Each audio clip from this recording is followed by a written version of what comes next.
Sa ngalan ng Ama, ng Anak at ng Espiritu Santo. Ang aming makapangyarihan, gaspasan mo po ang aming paghamak buhay, paghahanap buhay ng tindahan, ng diwatang Paris Overload, at lahat ng kakain dito ay makagaman ng kalusugan sa katawan ng kaluluwa. Ihilip po namin ito sa pamamagitan ng Yesu Cristo, sa Espiritu Santo, magpasa walang hanggan. Amen. At pagpalain ng Diyos ang lahat ng kakain at papasok sa tindahan nito sa Paris Overload ni Diwata sa ngalan ng Ama, ng Anak, ng Espiritu Santo. Amen.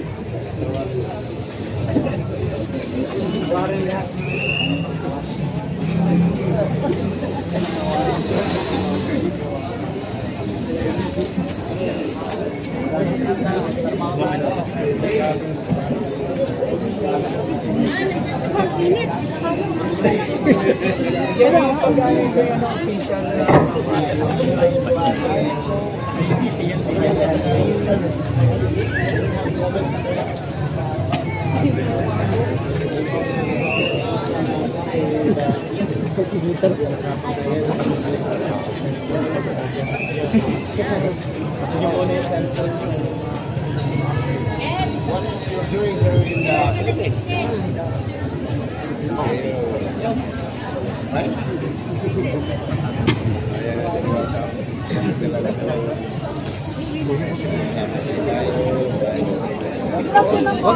wag na umuso.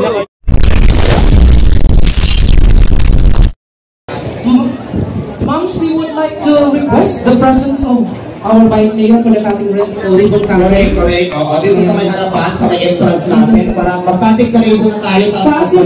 Passes po kay Vice.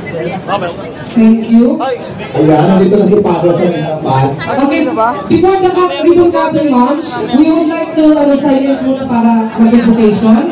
And it will be followed by singing the Philippine National Anthem. Yes po. Okay, so tahimik muna tayo, mandali. Okay, thank you.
Kanilang sa ngalan ng Ama, ng Anak at ng Espiritu Santo. Ang aming makapangyarihan, basbasan mo po ang aming panghamang buhay, paghahanap buhay nito, tindahan, at diwatang Paris Overload, at lahat ng kakain dito ay makagaman ng kalusugan sa katawan ng kaluluwa. Hihilip po namin ito sa pamamagitan ni Jesus Cristo, sa Espiritu Santo, magpasa walang hanggan. Amen. At pagpalain ng Diyos ang lahat ng kakain at papasok sa tindahan nito sa Paris Overload ni Diwata, sa ngalan ng Ama, ng Anak, ng Espiritu Santo. Amen.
Wag na umuso.